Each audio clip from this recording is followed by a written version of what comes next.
Jubilee hills elections ఒక మంచి survey చేశారు. నేను కూడా ఏదో సరదాగా చేద్దామనిపించేసి నా సర్వేలో ఏం తేలింది అనేది మాట్లాడుకునే ముందు అసలు ఇక్కడ ఏం జరుగుతుందో చూద్దాం. ప్రతిరోజు ఒక మంత్రి తిరుగుతున్నాడు తెలుసా. ఒకటేంటి, రోజు కనీసం ఒక 4-5 మంత్రులు తిరుగుతున్నారు జూబ్లీ హిల్స్లో, కేంద్రానికి సంబంధించి రాష్ట్రానికి సంబంధించి. సరే కాంగ్రెస్ అధికారంలో ఉంది కాబట్టి ఇప్పుడు రేవంత్ రెడ్డి గారు, కోమటిరెడ్డి గారు, పొంగులేటి గారు, అండ్ ఇప్పుడు రీసెంట్గా మంత్రి అయిన అజరుద్దీన్ గారు, ఇంకా ఇంకొంతమంది అట్లా బట్టి గారు, ఇట్లా మంత్రులు తిరిగేస్తున్నారు. నెక్స్ట్ కిషన్ రెడ్డి గారు అనో లేకపోతే ఇంకెవరో బీజేపీ నుంచి వచ్చి, నెక్స్ట్ మళ్ళీ తెలంగాణ ఎమ్మెల్యేలు. అఫ్కోర్స్ సర్లే ఇక వాళ్ళదంటే వాళ్ళ మద్దతు తెలుపుకోవాలి కాబట్టి వచ్చేస్తున్నారు. ఇప్పుడు ఎవరు గెలుస్తారు ఏంటి అనుకుంటే, నేను రీసెంట్గా సర్వ్ చేసింది ఏంటంటే ముస్లిం ఓటర్లే కీలకం ఈ సెక్టార్కి అని తెలిసింది. సరే ముస్లిం ఓటర్లని కొంతమందిని అడిగాం ప్రత్యేకించి, ఎవరికి ఓటేస్తారు మీరు అని. మాగంటి గోపీనాథ్ గారు మాకు ఉన్నప్పుడు బాగా సహాయం చేశారు, నిజంగా మంచి వ్యక్తిలే, పార్టీతో సంబంధం లేకుండా మాగంటి గారి గురించే మాట్లాడుకుందాం. మాకు చాలా చేశాడు, ఎందుకో ఆ సానుభూతితో అతని వైపు మేము మొగ్గు చూపుతున్నామని అన్నారు కొంతమంది. దానికి మేము ఇచ్చిన ఆన్సర్ ఏంటంటే, కరెక్టే, మాగంటి గారు ఇప్పుడు లేరు, వాళ్ళ ఆవిడ ఉంది అంటే ఒక సానుభూతి ప్రకారంగా ఆవిడ వచ్చింది. మాగంటి గారికి ఉన్నంత నాలెడ్జ్ వాళ్ళ ఆవిడకు కూడా ఉండాలని లేదు కదా. ఆ కుటుంబానికి మీరు ఓటేయడం ఓకే. ఇప్పుడు ఒక మనిషి చనిపోతే ఆ మనిషి సంబంధించిన సంబంధికులకు మనం ఇస్తాం, కరెక్టే. బట్ ఈ మనిషికి ఉన్నంత పట్టు, ఈ మనిషికి ఉన్నంత నాలెడ్జ్, ఈ మనిషికి ఉన్నంత వాళ్ళ అంటే ఆ ఏరియా మీద ఉన్న జస్ట్ నాలెడ్జ్ కావచ్చు, ఇంకేదైనా కావచ్చు, వాళ్ళ అవసరాలు కావచ్చు, ఏం తీర్చాలనేది కావచ్చు, ఇవన్నీ కూడా వాళ్ళ సతీమణికి ఉండాలనేది అయితే రూల్ లేదు. పోనీ ఆవిడ ఏమైనా గట్టిగా మాట్లాడగలుగుతుందంటే ఏమీ లేదు. ఆవిడ పక్కన ఆవిడ జస్ట్ అలా ఇలా కూర్చోబెట్టేసి వీళ్ళందరూ వచ్చి మాట్లాడేస్తున్నారు, ఏవేవేవో మాట్లాడుతున్నారు. అండ్ మళ్ళీ ఇక ఇది పోతే ఇంకో విషయం ఏంటంటే, ఇప్పుడు నిన్న రేవంత్ రెడ్డి గారు వచ్చారు, ఆయన ఏం మాట్లాడాలో విందాం.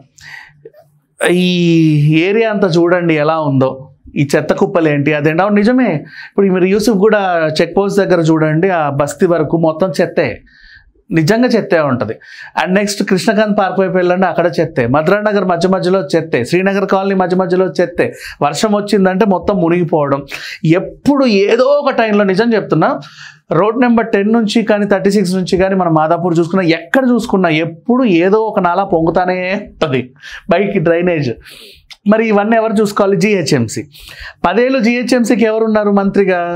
కేటీఆర్. మరి ఆయన చేసింది ఏంటి అని నా క్వశ్చన్ చేశాడు. Of course it's a very good question. అంటే ఇట్లా క్వశ్చన్ టు క్వశ్చన్ కౌంటర్లు వేసుకుంటూ వెళ్తే నిజంగా బాగానే ఉంది. సరే కొంచెం ఘాటుగానే మాట్లాడాడు.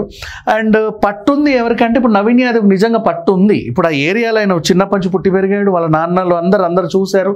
ఆ లోకల్ లీడర్స్తో కానీ, షాప్ ఓనర్తో కానీ, పేదలతో కానీ, పెద్దోళ్ళతో కానీ సంబంధాలు ఉన్నాయి. అంటే ఒక మాగంటి గారికి ఎలా అయితే ఒక నాలెడ్జ్ ఉందో ఆ ఏరియా మీద, సేమ్ నాలెడ్జ్ ఇంచుమించు కాస్త నవీన్ యాదవ్కి అయితే ఉంది, కాదనలేము. బికాజ్ ఎప్పుడు అక్కడే తిరుగుతూ ఉంటాడు కాబట్టి. సో అతను కూడా వస్తే బాగుండు అనేది చాలామంది అనుకుంటున్నారు. ఇకపోతే ఇందాక ముస్లిం ఓటర్స్ అన్నాను కదా, నిన్న రేవంత్ రెడ్డి గారు పెట్టిన సభకు కూడా చాలామంది ముస్లిం ఓటర్లు వచ్చారు. బోల్డంతమంది ఉన్నారు కింద అక్కడ చూస్తూ ఉంటే. అఫ్ కోర్స్ సో సగం మంది ఇటు కూడా మద్దతుగా ఉన్నారు అనే విషయం అయితే అర్థమవుతా ఉంది. నెక్స్ట్ ఇక ఎట్లాగో ఎంఐఎం పోటీ చేయట్లేదు కాబట్టి, ఎలాగో అజరుద్దీన్ గారికి మంత్రి పదవి ఇవ్వడంని మేము వ్యతిరేకిస్తున్నాము అని కిషన్ రెడ్డి అన్నాడు కాబట్టి ముస్లిం ఓటర్లు అటువైపు చూసే అవకాశం లేదు. సో దీంట్లో మాత్రం సేఫ్. సో మొత్తం కాంగ్రెస్ అండ్ బీఆర్ఎస్ఏ పంచుకుంటా తిరుగుతూ ఉంది. ఇక ప్రచారం చేసే విధానం గురించి మాట్లాడుకుందాం. మంత్రులు తిరిగారులే. బీఆర్ఎస్ ప్రచారాలు ఎలా ఉంటాయంటే, అదేదో పెద్ద ఈవెంట్ లాగా.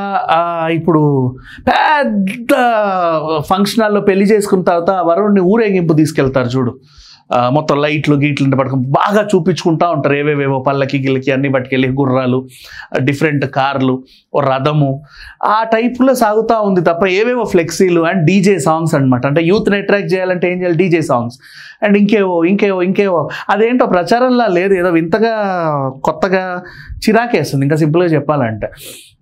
అంటే అంత చూపించుకుంటూ తిరగాల్సిన అవసరం లేదు. ఏం చూపించాలి, అక్కడ ఏం చేశామో చెప్పి దాన్ని గురించి మాట్లాడి ఇప్పుడు కాంగ్రెస్ ఏముంది, చూడండి ఎలా ఉందో అని చూపిస్తుంది. వీళ్ళేం చేయాలి, ఎక్కడ ఏదైతే వీళ్ళు చేసిన డెవలప్మెంట్స్ ఉంటే అవి చూపించుకోవాలి. అవి చూపించుకొని చూడు ఇది మేమే చేసాం, అది మేమే చేసాం, అక్కడ వాళ్ళకి అది ఇచ్చాం, ఇది ఇచ్చామంటే అంతవరకు బాగానే ఉంటుంది. అలా కాకుండా ఏదో పెద్ద భారీ చూపించుకుంటున్నారు. మా బలగం చూడండి, మా దాపు, మా దర్పం, మా గొప్పలు అన్నట్టు తిరుగుతున్నారు. ఏంటో డిఫరెంట్ కొత్త రకాల ప్రచారాలు అవన్నీ వచ్చాయి. ఎల్ఈడి స్క్రీన్లు, డీజే మ్యూజిక్లు, ఆ లైట్లు, ఆ సెటప్, అమ్మో బాబాయ్ ఇది ఎలక్షన్ ఈవెంట్ లాగా లేదు, అది ఇంకేదో ఒక రకంగా ఉంది. నెక్స్ట్ ఈవెన్ వినాయకుడు ఉత్సవాల ఊరేగింపుల్లో కూడా అంత హడావిడి ఉండదేమో నాకు తెలిసినంత వరకు. మరి అలా ఊరేగిస్తున్నారు. ఆవిడ మాట్లాడుద్దా అంటే అమ్మ తల్లి నీ వెనకాల ఎంతమంది ఉండి నిన్ను దోసినా సరే నువ్వు కదా మాట్లాడాలి, ఏమి ఇస్తావు ఏం చేస్తావని. నోరు తెరిస్తే ఏడుస్తూ ఉంది, లేదా దండం పెట్టి ఓ పక్కన నిల్చుంటుంది, అంతకు మించి ఏమీ లేదు. సో ఇన్ కేస్ ఆవిడ గెలిస్తే నిజంగా మాగంటి గారు చేసి ఉంటారు ఏదో ఒకటో రెండో మంచి, కానీ అవన్నీ మళ్ళీ ఈవిడ చేత నుంచి మీరు ఎక్స్పెక్ట్ చేసుకోవడం అనేది మాత్రం కుదరదు. వై బికాజ్ అండ్ నెక్స్ట్ ఇంకొకటి, ఇక్కడ ఒకవేళ బీఆర్ఎస్ గెలిచినా రాష్ట్రంలో అధికారంలో కాంగ్రెస్ ఉంది కాబట్టి మీరు ఆవిడని గెలిపించినా సరే మీకు పనులవో, ఈ విషయం కూడా గుర్తుపెట్టుకోవాలి. అండ్ నెక్స్ట్ అంటే అంత ఇదిగా మాట్లాడి సంపాదించుకోలేదు, తనకి అంత కెపాసిటీ కనిపించట్లా, అంత మించి ఇంకేం లేదు. నెక్స్ట్ ఇక నవీన్ అంటావా, అతని కోసం ఇంతమంది మంత్రులు వచ్చారు అంటే అతను ఇచ్చే హామీలన్నీ కూడా మీకు ఈజీగా నెరవేరగలవు ఇన్ కేస్. సో ఆ ఛాన్స్ ఉంది కాబట్టి ఇతనికి కొంచెం పుషప్ చేస్తే మేబీ జూబ్లీ హిల్స్ ఇప్పుడున్న దానికంటే నెక్స్ట్ ఇంకొంచెం మెరుగుపడే అవకాశం ఉందేమో అనుకోవచ్చు. అండ్ నెక్స్ట్ ఇక బీజేపీ అంటావా, వాళ్ళ ప్రచారాలు ఎలా సాగుతున్నాయంటే ఒక్కొక్కరు ఇంటింటికి వెళ్ళి అపార్ట్మెంట్ అంతా ఎక్కి, షాపింగ్ కాంప్లెక్స్లు ఎక్కి, బ్యాంకులు ఉంటే బ్యాంకులు, ఏటీఎం సెంటర్లు అందరి దగ్గరికి వెళ్ళి పలకరించుకుంటూ వెళ్తున్నారు. కాంగ్రెస్ వాళ్ళేమో ఒక బహిరంగ సభలు పెట్టి అందరినీ పిలిచి సమస్యలను వివరిస్తున్నారు. బీఆర్ఎస్ మాత్రం జస్ట్ డప్పులు కొట్టుకుంటూ ఏదేదో పోతున్నారు. అండ్ మధ్యలో కొంతమంది ఇండిపెండెంట్ క్యాండిడేట్స్ వేరే వాళ్ళు కూడా తిరుగుతున్నారు, వాళ్ళని కూడా చూస్తూనే ఉన్నాం. అంటే ఎవరిది వాళ్ళది. బట్ ఒకటి మాత్రం గుర్తుపెట్టుకోండి,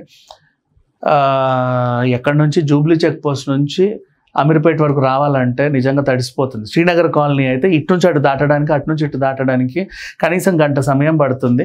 ప్రచారాలు చేసుకోవచ్చు, తప్పులేదు, కానీ మీరు అంత చూపించుకుంటుంటే జనాలు ఇటు తిరగడానికి ఇబ్బందులు పడుతున్నారు. ఇప్పుడు ఆఫీస్ 6 గంటలకు అయితే వాడు ఇంటికి వెళ్ళేసరికి 9,000. పోనీ ఎక్కడన్నా ఊరు చివరి ఉన్నాడా అంటే లేడు. అదే అమీర్పేట, అదే బేగంపేట, అదే కూకట్పల్లిలో ఉంటున్నారు. బట్ వెళ్ళడానికి రావడానికి ఇబ్బంది పడుతున్నారు. ఎందుకు అంటే ఇబ్బంది పెడుతున్నారు బలవంతంగా, వాళ్ళ మొహాలు వీళ్ళకి చూపించుకొని అంతంత ప్రచార రథాలు, రోడ్డు మొత్తం కవర్ అయ్యేలా మనుషులు, ఇంకా ఆర్టీసీ బస్సు పోవడానికి లేదు, ఒక కారు పోవడానికి లేదు, ఒక మనిషి నడవడానికి లేదు, ఏవీ లేదు అన్నట్టు గల్లీలకు వస్తే ఇంకా బాబోయ్ మహా. అండ్ ఇప్పుడే ఇట్లుంది, ఇవాళ డేట్ అంతా 5th బాబోయ్, ఇంకా 6th, 7th, 8th, 9th, 10th, 11th, ఇంకా 5 రోజులు అయితే ఇంకా నరకమే నన్ను అడిగితే. Thank you so much.